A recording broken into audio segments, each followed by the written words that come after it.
the day is not far when China will push everybody beyond the brink of acceptability, just like Germany did in World War II.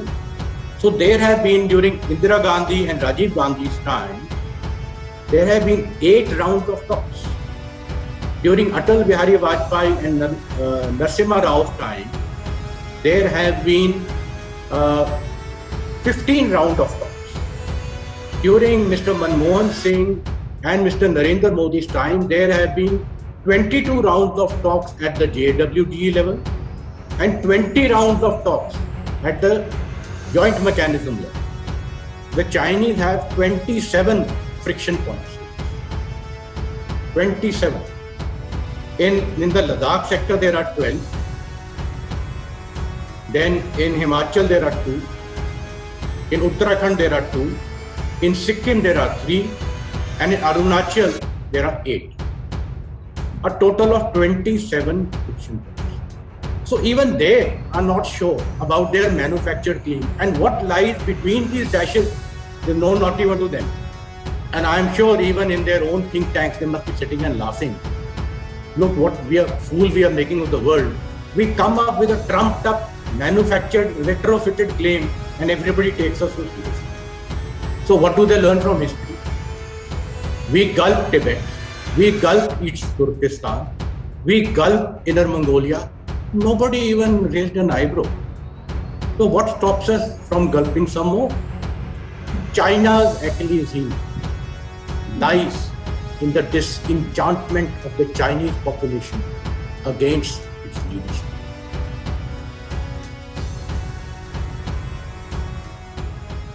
Hello and welcome to DEF Talks. This is Adi Achin. Today I'm proud to present to you Major General Amardeep Bhardwaj, who's going to talk to us about the ongoing tussle between the countries of India and China.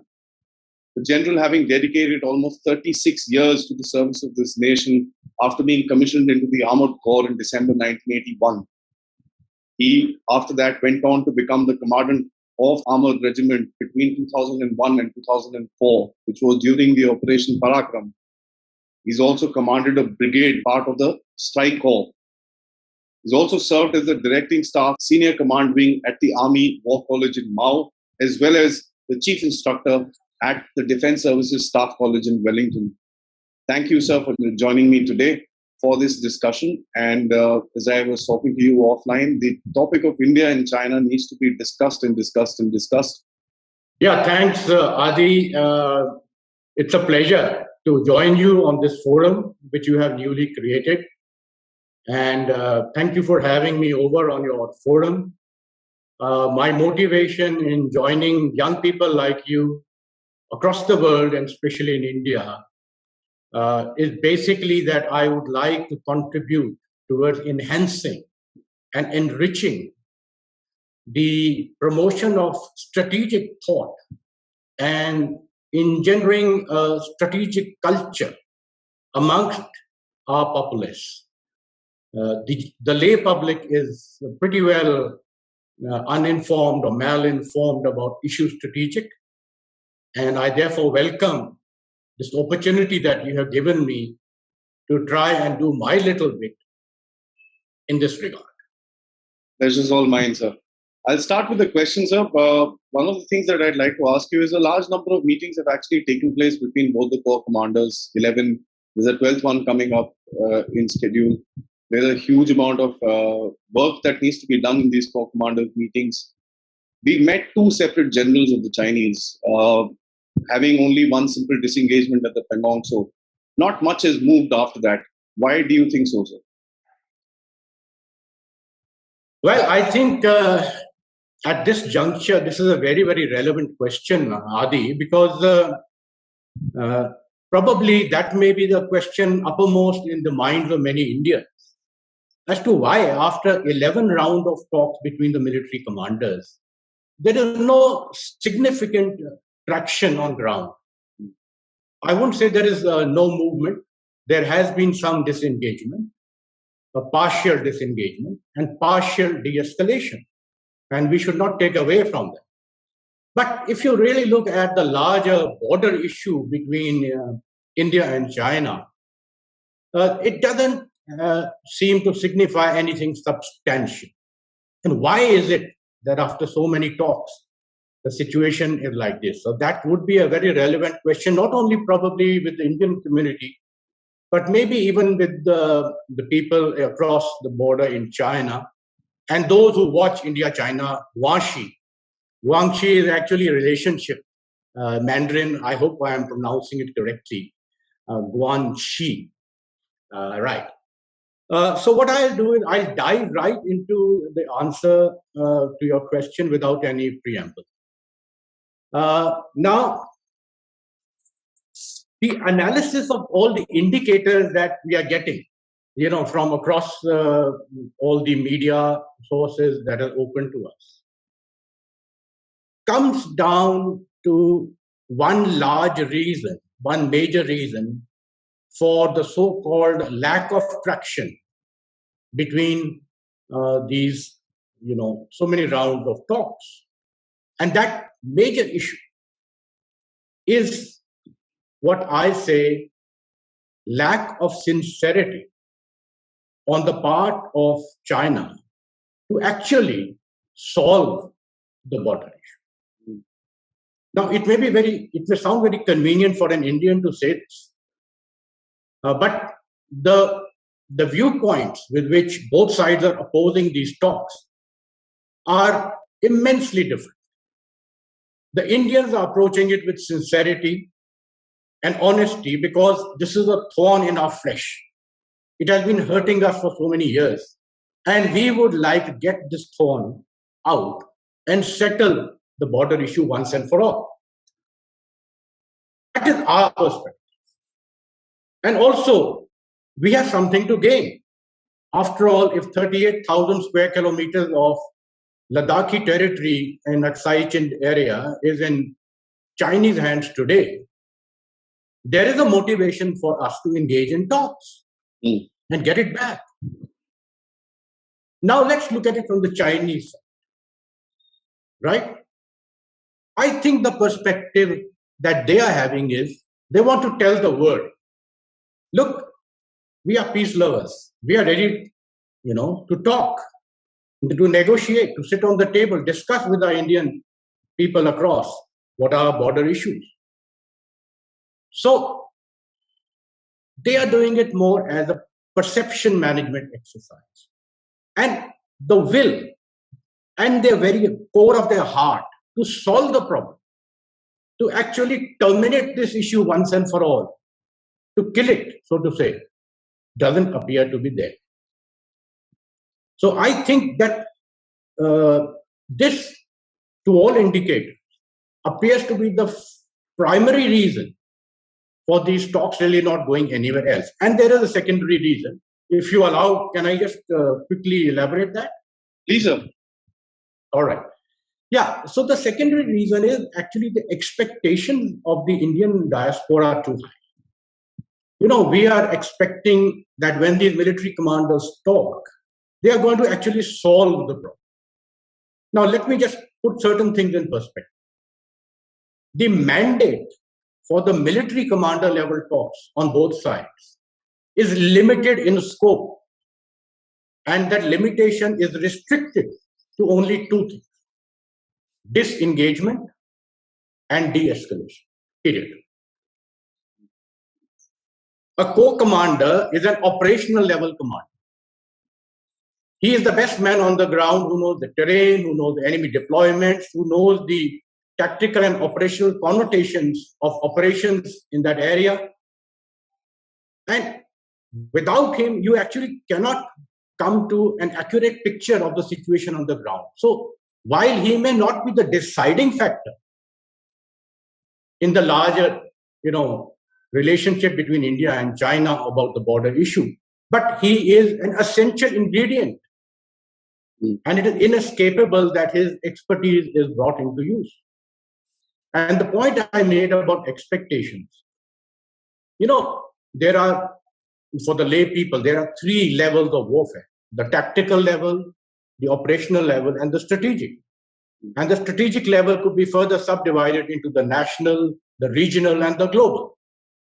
Now, here is a Corps commander at the operational level with a limited mandate. So he can do what he set out to do. To expect that he will settle the political issue or the boundary issue once and for all is an expectation which is unreasonable. So a reasonable expectation would be there is some de-escalation, which there is. There is some disengagement, which there is. And if I may just, add an interesting factoid for the, education of some of our viewers. We are worried about 11 rounds of talks between the military commanders of opposing sides, China and India. You know how many rounds of talks there have been on the border issue proper? And I'm not even counting the talks that Mr. Jawaharlal Nehru as Prime Minister had with his counterpart, Mr. Chao Enlai, etc., prior, because at that time, the method of talking was related more or less to the personalities at the top level only, and there were no formal mechanisms. We have now the joint working group, the special representatives, and the MWCC, or the mechanism for consultation and coordination on these issues. So there have been, during Indira Gandhi and Rajiv Gandhi's time, there have been 8 rounds of talks. During Atal Bihari Vajpayee and Narasimha Rao's time, there have been 15 rounds of talks. During Mr. Manmohan Singh and Mr. Narendra Modi's time, there have been 22 rounds of talks at the JWDE level and 20 rounds of talks at the joint mechanism level. Imagine, it all totals up to nearly 76 if you include the army commanders. 76 levels of talks. And that actually goes to reinforce the question which I answered earlier. There is lack of sincerity to resolve the issue as we see it coming from the opposing side. Yeah. That's interesting, sir. With the amount of talks now, it really seems the fact that they just want to sit there for whatever godforsaken reason they've got, creating a huge divide between two nuclear-armed nations. Well, I'm sure he has his reasons. So, in the last 2 years, we've seen the Doklam standoff. We've seen a couple of fingering incidents which have happened around in other places as well. We've seen the Chinese trying to do this over and over again. Even during the main standoff in Ladakh, there were incidents where Nathula, they tried to kind of, push inside, which they failed, of course, because of our soldiers that are standing there.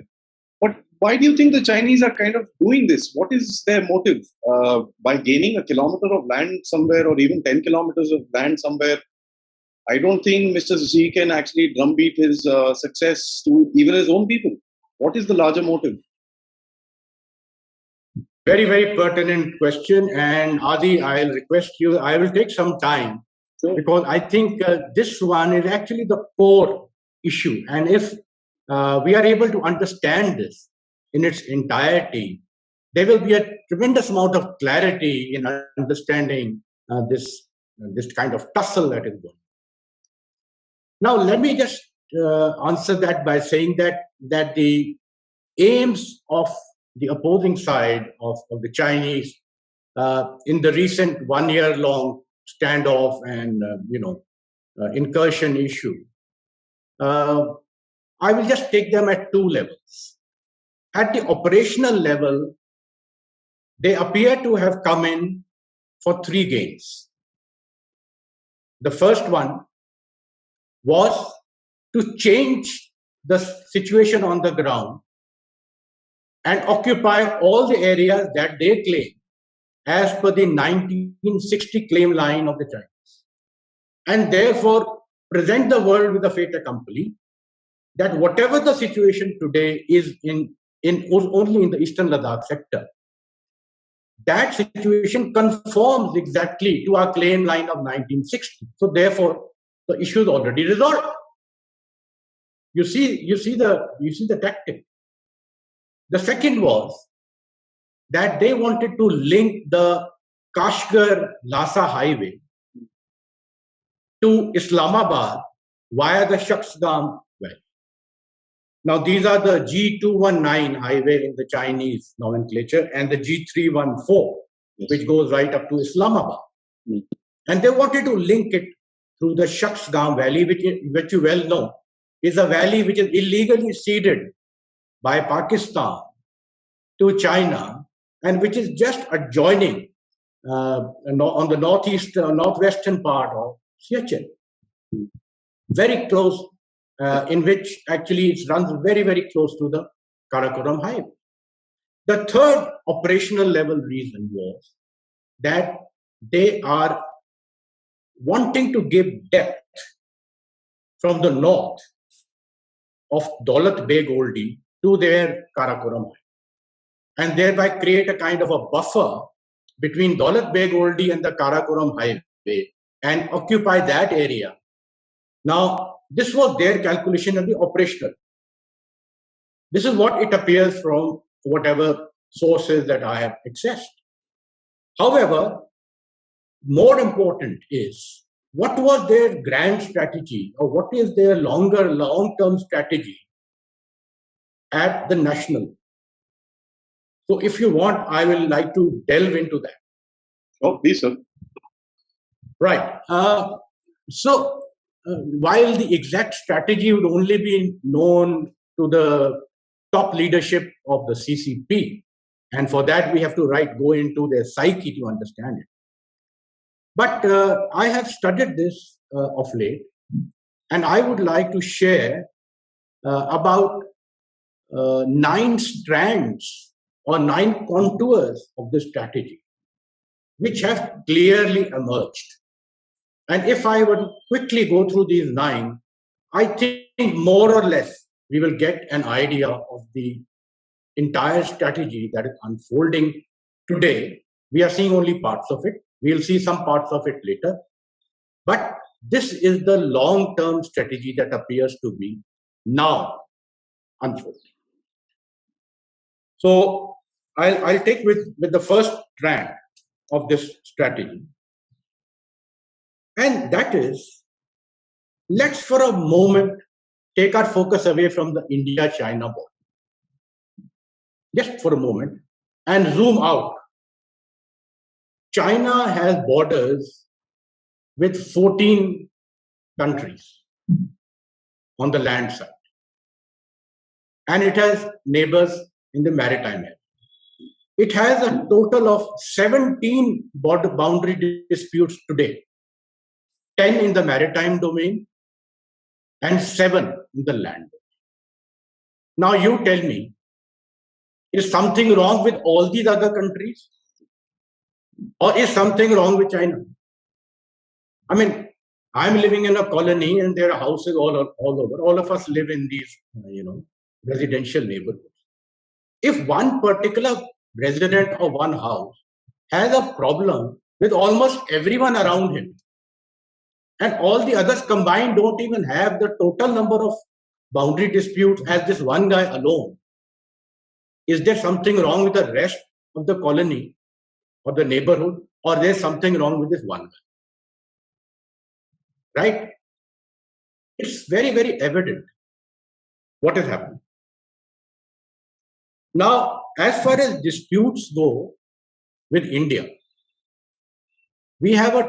the Chinese have 27 friction points.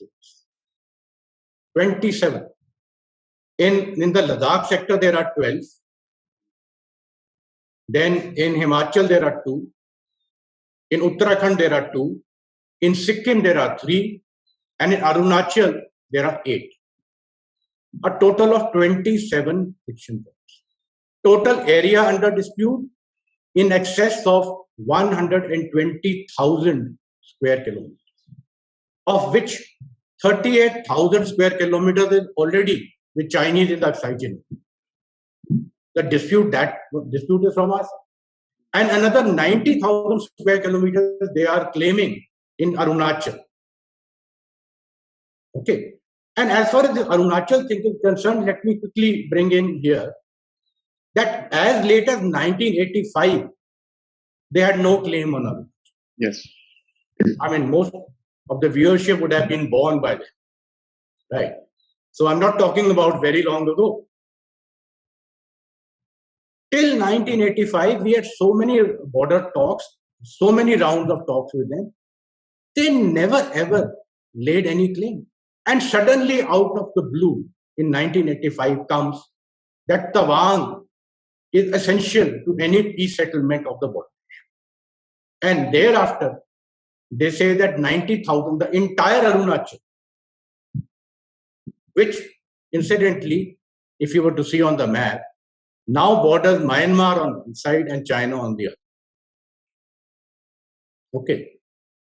So I read a very nice description of such claims by the Chinese. Earlier, I used to call them manufactured claims because they are very good at manufacturing a claim. Okay. This word was retrofitted claims, which means you first decide what you want, and then you conjure up. You tell some professor in some university, go and research this, get me some historical evidence, and I'll arm twist everyone else in the world. I'll manage the media, and I will have a claim. So they bring up a claim. You must have also heard that they are saying that Vladivostok in Russia had a Chinese name. Now, is there any sense in this? If you see half the areas in Southeast Asia, right down to Vietnam, and even across in Borneo, they have Indian names even today. General Zorawar Singh, under the Dogra rulers, conquered territory even beyond, Kailash Mansarovar. And the names were changed. I mean, even the 9-dash line, firstly, it's not a line because the dash, it's either a dash or a line. It's a series of dashes. They first had 11 dashes, just roughly drawn on the map. Then 2 were eliminated, it became 9 dashes. Then they added one more dash, it became the 10th dash. And then they moved that 10th one around closer to Taiwan. And that is the way it is. So even they are not sure about their manufactured claim. And what lies between these dashes is known not even to them. Why I am saying these are manufactured and retrofitted claims? Because this is part of the strategy. So you have disputes with 17 nations on your territory. You have a claim made now, first island chain, second island chain, going well into the Pacific, almost from well east of Japan to the eastern coast of Australia, including the Caroline Island, Guam, etc. I mean, short of ridiculous, I have no words. And I'm sure even in their own think tanks, they must be sitting and laughing. Look what fool we are making of the world. We come up with a trumped up, manufactured, retrofitted claim, and everybody takes us so seriously. Okay. Now the second element of the strategy. If I run over time, please let me know. But this is going to take a bit.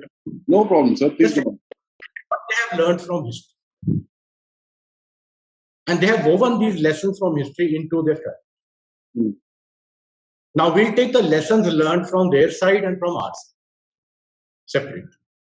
From their side, what they have learned is that they are today in occupation of 40 lakh square kilometers of area, which is roughly equal to the entire size of the European Union.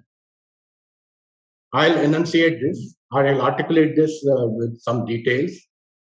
And they have 16.6 lakh kilometers occupied in East Turkestan, 12.2 lakh square kilometers in Tibet, and 11.8 lakh square kilometers in Inner Mongolia. Right? That means 4 million square kilometers. So what do they learn from history? We gulped Tibet, we gulped East Turkestan, we gulped Inner Mongolia. Nobody even raised an eyebrow. So what stops us from gulping some more? This is the lesson.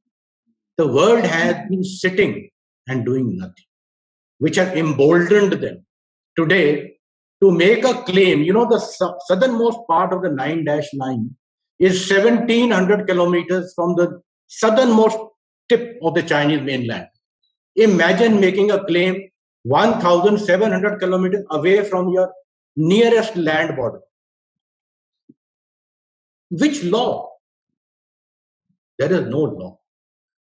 So what they are basically saying is, you know, if I can just share an anecdote, it will enunciate this very clearly.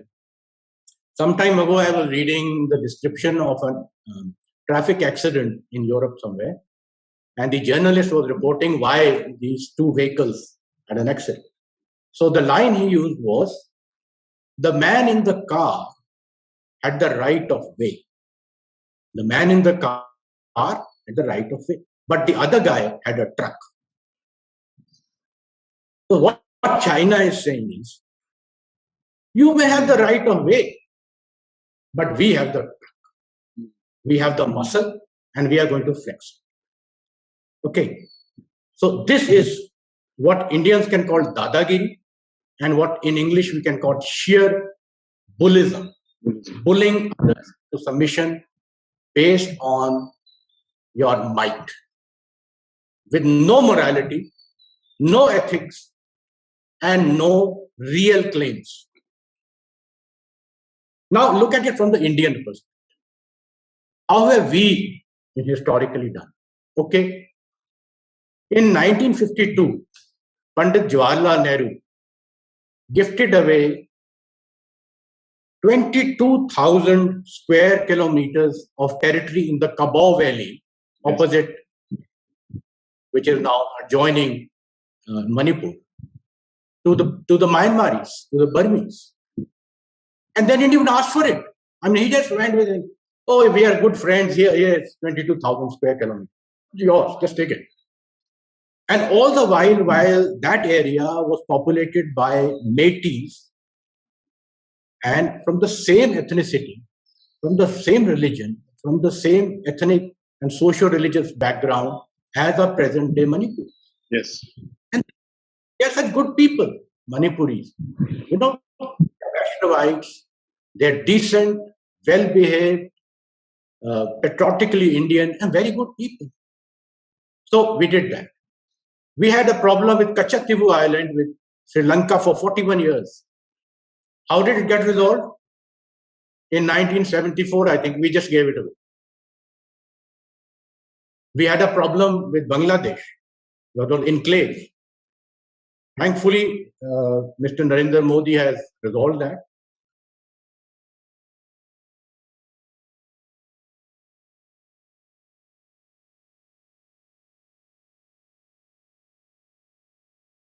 Haji Pir Pass, captured by Lieutenant General retired Ranjit Singh Dayal. Fantastic operation of the Special Forces. One para in the 1965 war. We won that 13,900 feet peak, which straddles Srinagar on one side and Islamabad, Rawalpindi on the other, which controls the approaches to Uri in the north and Rajouri, Punch in the south. We just gave it away in the Tashkent Agreement. Chum. After the 71 war, we gave that away. So tell me, if you were a man looking at Indian historical handling of the border disputes, and you were sitting on the Chinese side, what would you say? Hey, these guys are not serious about territory. They have been just throwing it around. So let's also push in a claim. And for all you know, if we are persistent enough, if we keep hanging on there, eventually we will get it. You know, these are the contours of the strategy. Correct, sir. These are lessons from history. I have taken you on a macro, kind of a view of China's relationship with all her neighbors in the maritime and land domain. I have given you the Chinese perspective of gulping 4 million square kilometers without anyone objecting. I have given you a perspective of the Indians, being very cavalier about gifting away their territory. All these are not very, happy portents that we can take away. And I'll not go into all the 9 strands because I think we'll run out of time. But I will also tell you that some of the other issues was that China wanted to rap India on the knuckles for a couple of things. A, for joining the Quad. B, for not joining the OBOR. C, for banning apps like TikTok and others, and also stagnating the figures of the trade exchange between the two countries. So they wanted to wrap us on.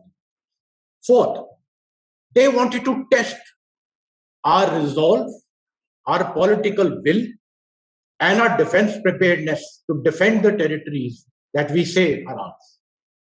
They wanted to test us, and they have tested it. And at the same time, they wanted to demonstrate to the world that China has the might, has the military prowess, and has the will to stake its claim to the disputed areas, and not only stake, but follow up those claims with concrete action, military action on ground. So if you just make a claim and do nothing about it, who will take you seriously? You tell me. But when you make a claim and you follow it up with military action, people sit down and take notice that this guy means business. And I think we also need to take a lesson from that. We also need to follow up our claims across the LAC with concrete action, not only to take over those areas should an opportunity offer us, but to retain them in spite of opposition should it come to push and shove. So I don't know if I have kind of answered your question about the boundary dispute. One last point on this, and we can move on to the next question. Sure. Adi, how difficult, after all, is it to settle a boundary issue? I mean, we have made a big kind of a rigmarole about it. It's not so difficult.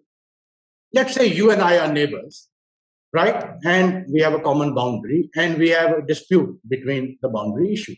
Now, if we were not to start fighting and want to sit and resolve it peacefully, there are only 2 ways. And the same applies to countries. The first way is that we say, okay, each parcel of land which is in dispute, we'll discuss it. And at the end of it, we'll decide whether it goes to you or to me. So we swap certain parcels of land. And at the end, we have resolved the problem. The other way to resolve this is that we say that the total dispute is about, let's say, 10 square meters. You take 5, 50%, and I take 5, 50%, and resolve. Or 60-40, 70-30, as we agree. So this is one way to solve the border issue. The second way is you say, okay, now I am in possession. I've already built a house there. I can't give away the land. You take the money. So these are the only 2 ways that any border dispute in the world has ever been resolved. Yes. Alaska was bought by America from Russia for $7.2 million Money. in 1866. And all the settlements that have happened between China and Russia also, between China and Kazakhstan, between China and Laos, etc., partial settlements, they're either one of these, either it's a land swap, okay, or it's a combination of money and land. And we Indians have to be prepared that if we really want to settle it once and for all, we have to be prepared. We cannot go by Dr. Manmohan Singh, respected Prime Minister, who makes a statement that I did not have a mandate to transfer territory. What kind of mandate do you need when you are the Prime Minister? Don't you have a bigger mandate to solve the problems of the country? Isn't that a bigger mandate? Today, Mr. Modi in 2015 has given away 10,000 acres of land to Bangladesh, and taken 510. Has there been a hue and cry? Did he have a mandate? He didn't even bother about it. He just did it because he had a responsibility to settle the problem. And he settled it. Similarly, Mr. Manmohan Singh also could have settled it. On the other hand, while he says, I didn't have a mandate, it has now been documented that he had struck a secret deal with the Foreign Secretary of Pakistan at that time, Riaz Muhammad Khan, to vacate Siachen of all troops and call it the Peace Hill. Did he have a mandate to vacate Siachen? I'm sorry if I'm being critical, but the fact is, these things irk us because we military people are told that for every inch of land, we should be prepared to lay down our lives. And that is the credo by which we live, and the entire defense forces of India live. We will lay down our lives, but we will not let 1 millimeter of territory go. And you go around giving a 52,000 square kilometers in the Kabau Valley and Kachatibu Island and Hajipir Pass and Cham, and you have a deal under the table for making a peace deal at Siachen. I mean, please don't let us down. That's the point I'm trying.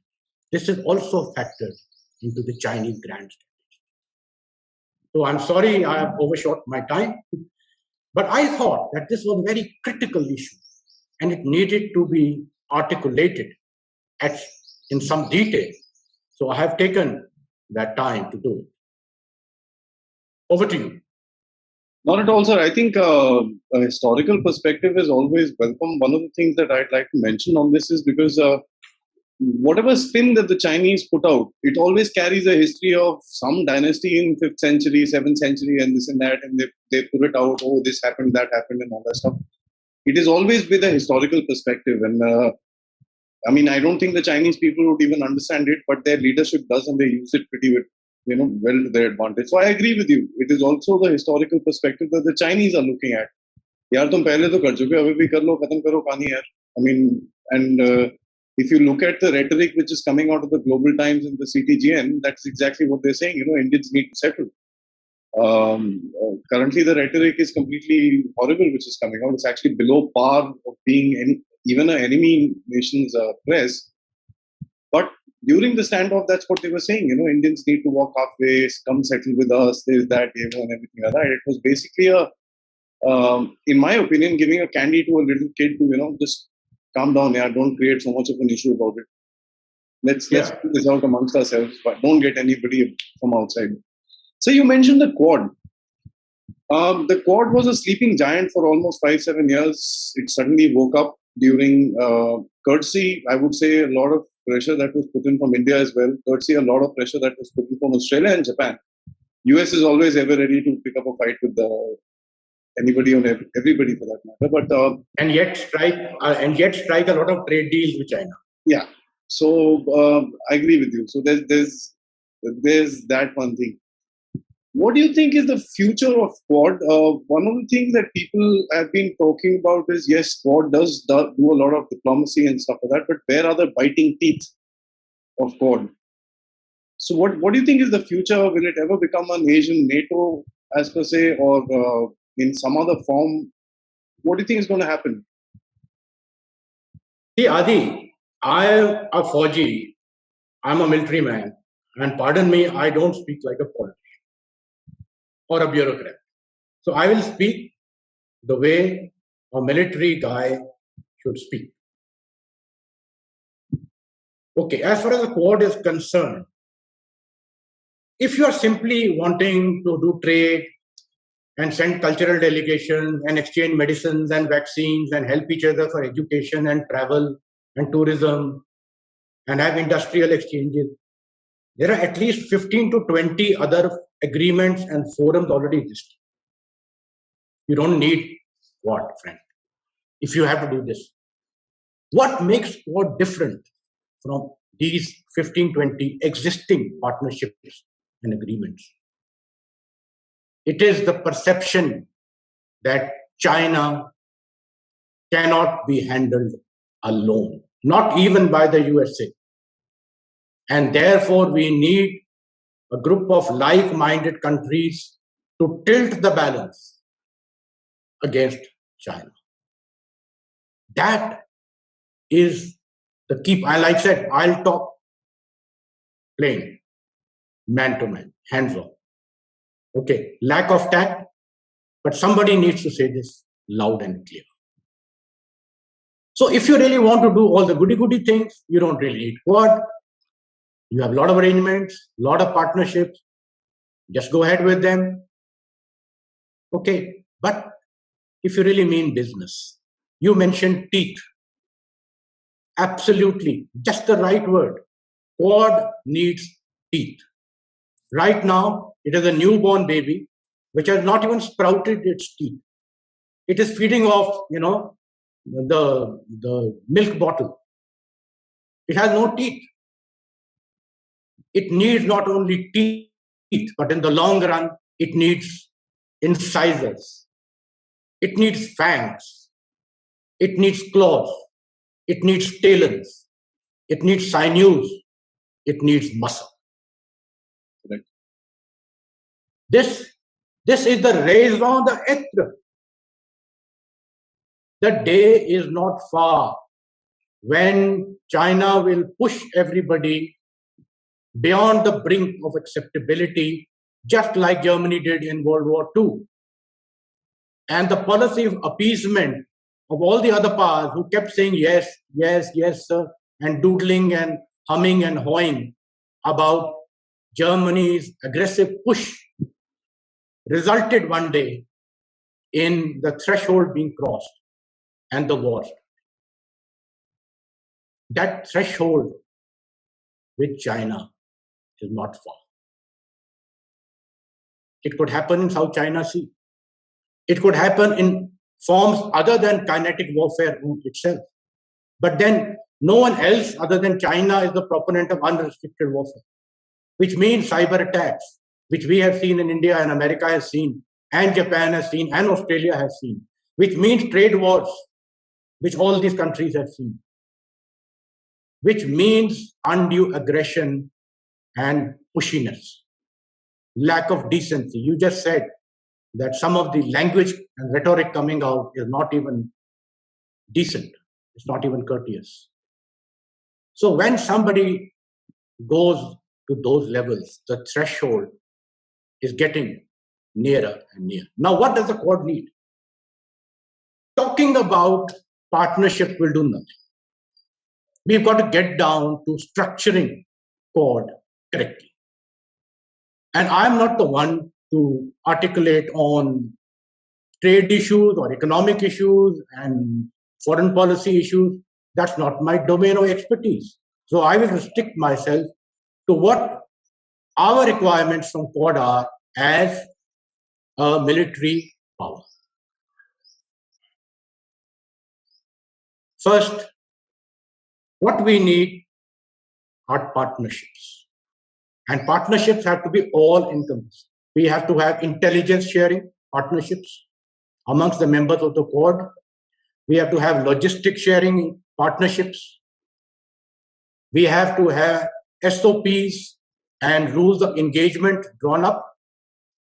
We have to have an immediate response drill worked out so that if the aircraft or vessel of any one country of the members is attacked by a hostile warship or aircraft, all others react as if one, not fragmented. Like they say in the Armored Corps, and I'm from the Armored Corps, fist, not fingers. Fingers by themselves have no power to hit anyone.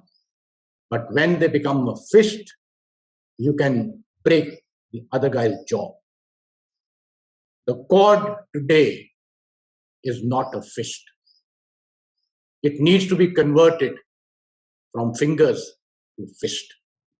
And while on the Quad, let me again, which is my penchant, to share some interesting factoids. Is that all right? Just take 1 minute. Please. Now, it is my perception and it is my studied conclusion that the Quad will not be able to deliver on the prime focus for which it has been raised unless and until it has two essential additions to the membership. There could be more, others are welcome. But these two are inescapable. Quad means nothing without these two. First is Indonesia, and the second is Vietnam. If you look at the map, 50 million barrels of oil transit every day through the South China Sea. Just one commodity I'm talking about, 50 million barrels. See the appetite of China. All of them are not meant for China, but a large portion of that goes to China. China is growing, but it is needing raw materials.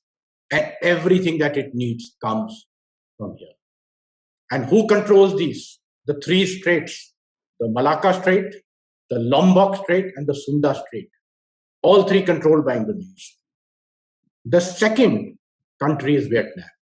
Now, if you see the shape of Vietnam, all its seaports are facing the South China Sea. Yes.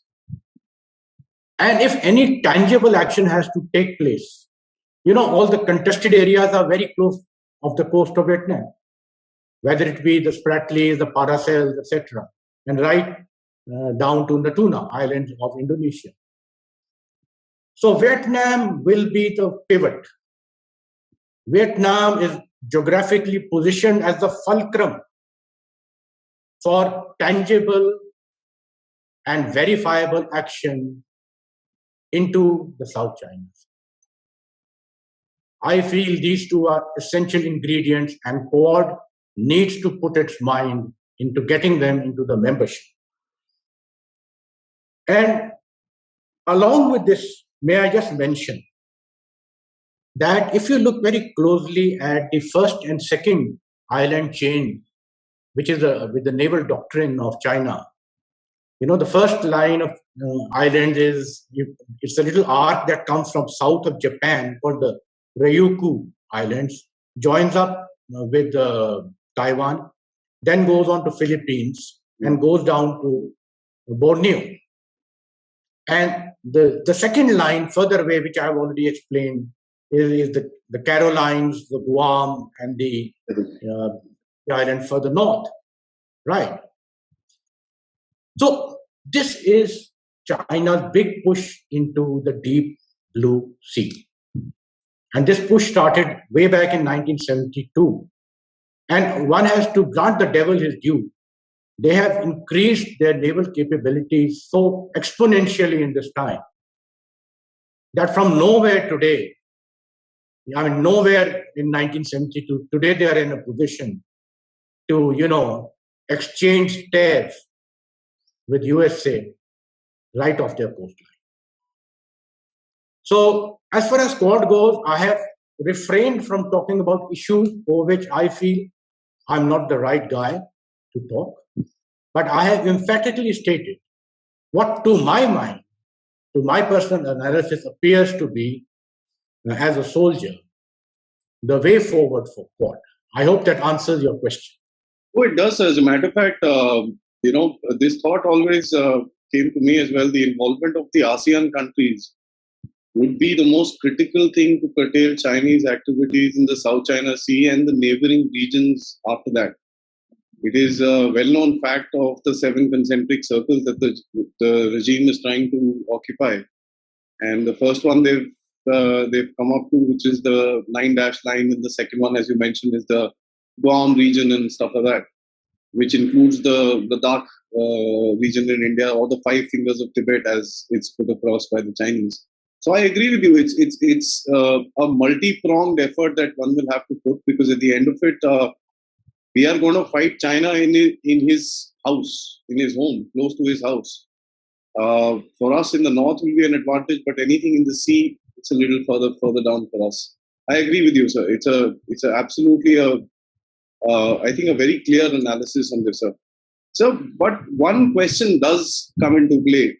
The Chinese have not been doing this from today. They've been doing this for a long time, starting from the Sino-Russian wars that took place, the border clashes. That was again based on something like this as well. the Vietnamese clash that took place, the Indian war that happened, the Indian clashes after that in '67, Subhrang Chu, so on and so forth, the Doklam, of course, Ladakh. The world has witnessed this over and over and over and over and again. You have also linked the Chinese attitude to the attitude that the Germans had before the start of the Second World War, and you've also said that the thresholds are pretty close by. Now, with the way that you've answered the previous questions, I'd like to ask you with that line of thought, with your thought process that you've been able to develop over the past close to 4 decades of Indian Army. What do you think is the answer for the Chinese juggernaut to be stopped? Because at the end of it, war, of course, is, I think, the last option. But what else can the world do? I would like to give you an answer which unfortunately I can't. And the answer I would like to give you is that let's try all the tricks in the toolkit without fighting, resolve all these. I think that's the best for humanity, for the world, for the environment, for mankind in general.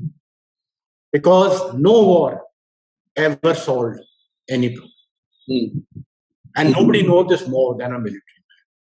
We do fight, but we know from history that no war really solved any problem. The problem just resurfaced in a different way.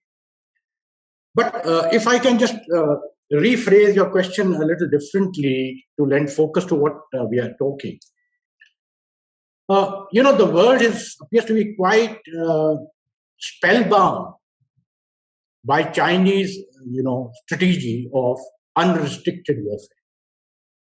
Warfare in all its domains. Doesn't matter. There is no dividing line between military and civil. Yes. There is also no dividing line between ethical, moral, and immoral. There is also no dividing line between legal and illegal. There is no dividing line between historically justified or not justified. So if the world is confronted with an aggressive and expansionist China, like which I said, the only neighbor in the neighborhood who has problems with everyone, right? And he propounds the policy of unrestricted warfare and actually practices it on every single day in various forms with everyone around.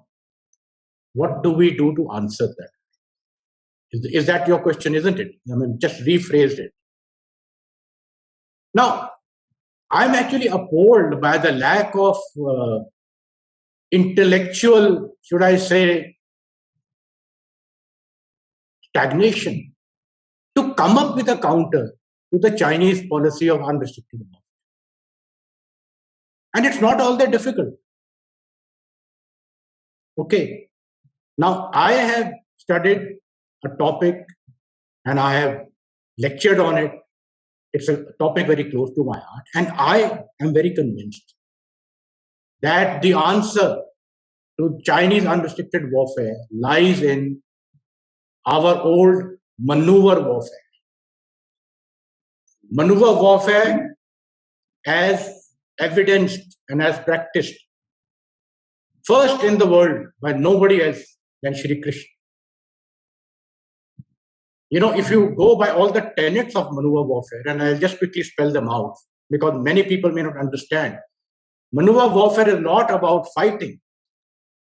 Maneuver warfare is all about winning. You may fight, but the fight is unnecessary. Where it is unnecessary, don't fight. It employs all stratagems, including deceit, including cunning.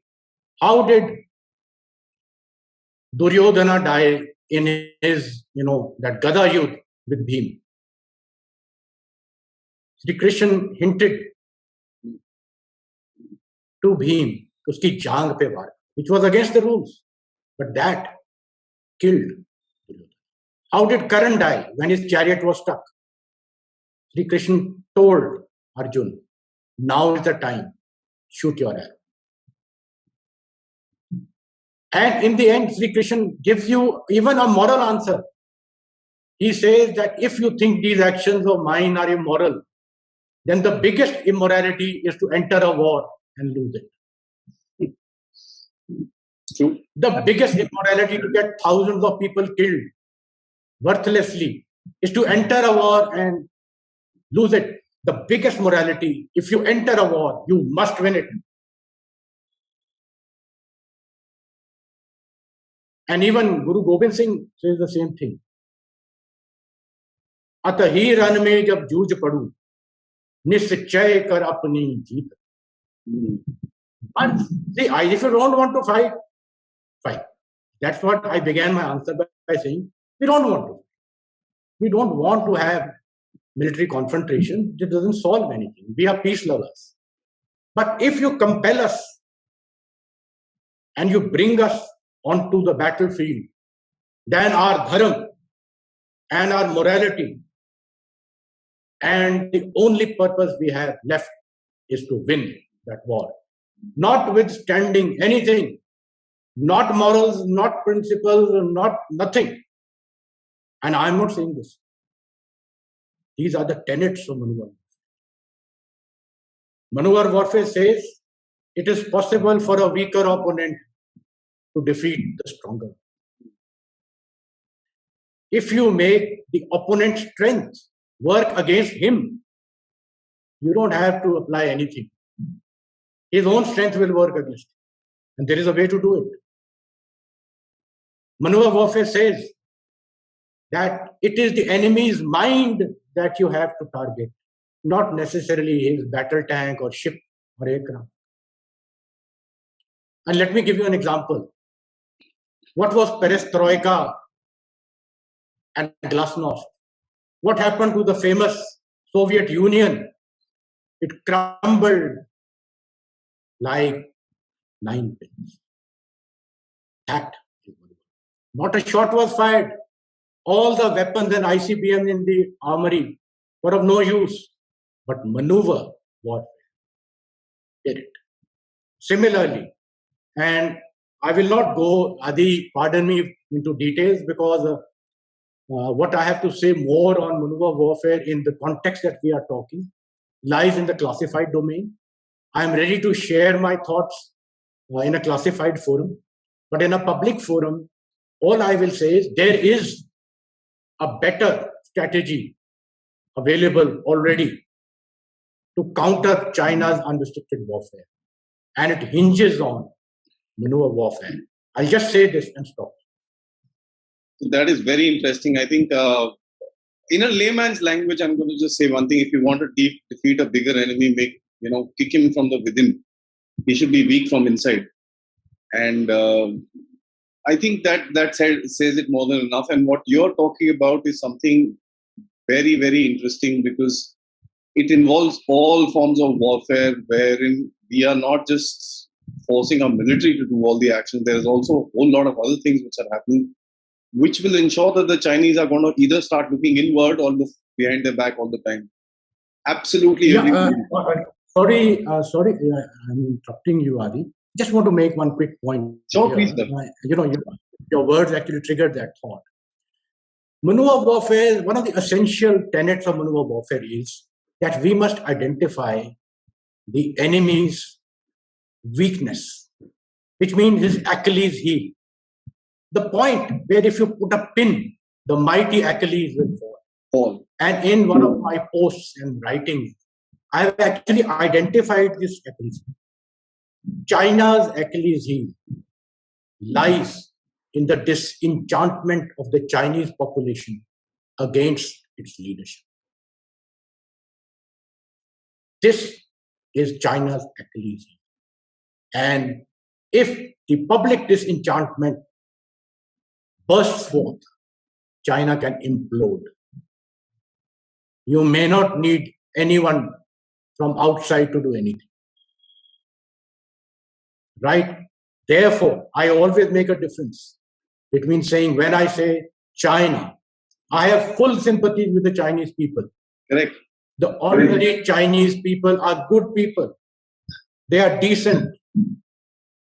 they are hardworking, they are skilled, they are innovative, they are friendly, they are smart, they make good friends. They are excellent people. But look at their agony. On one side, they are caught with a totalitarian regime which doesn't even allow them to scan or surf the net in privacy, let alone say anything or do anything. And on the other, with a world which is increasingly hostile towards China, they are caught in the middle. So we must, as intelligent people, always draw a clear distinction that the Chinese people are actually getting the rough end of the stick from both sides, from their own leadership and from the rest of the world. So I actually have nothing but sympathy and friendship for the Chinese people. And I reach out on my hands to them. I have been to China many times. And let me tell you my personal experiences are that these are really good people, man to man level. They're nice human beings. But when you bring in the Chinese leadership, and incidentally, China's party controls the army. Yes. The PLA is not China's army. It is the army of the CCP. The Navy is the Navy of the party. This is a funny situation which Indians don't understand. That all the assets in China, whether they be monetary, military, space, or intelligence, are controlled by the party in power. Unlike India, where there is a sovereignty to all these issues beyond parties. Right? So, the question that you were mentioning, very, very correct. That for all you know, if this is the Achilles heel and you target this, the mighty dragon will fall. I think China needs a taste of its own acupuncture needle therapy, sir. And it is going to be us who's going to find the right point for it to fall. You can start with acupressure and build it to acupuncture. Exactly. I think this has been an eye-opening discussion, sir. It's a very different perspective on Indian history, the Chinese history, and how these things connect together, and how actually the Chinese are thinking today by putting up some of these very baseless claims. It is going to be a surprise to a lot of our viewers to find out that there was no claim in Arunachal for a long time post-independence of both China and India. So it's a very interesting thing. I'd like to thank you, sir, for taking the time to prepare all these interesting factoids and putting it out in front of us, and for agreeing to actually speak to me on this particular subject. It's going to take us far ahead in our understanding of what the issue is. So thank you once again for joining me, sir, and I will be back pushing you once again for another topic, another day. Till then, sir, Jai Hind. Thank you, Adi. The pleasure is mine, and I thank you once again for having me over on your channel. I just want to make it clear that whatever I have said comes from my personal calculations and analysis. It has nothing to do with any organizational view or any systemic view of any organization or any other department. So these are personal views stated like a soldier must speak without much of tact. But I think there is a need also to say things which must be said. And finally, may I just reach out to all the viewers, because you see that little logo there. I also have a website, greatideas.com. So I'll be putting this interview, once you share it with me, also on my website with your permission. And I just like to reach out to the viewership to visit my website, which is still under construction. But we've started adding content to it, and hopefully soon it will be fully up and running. Thank you very much.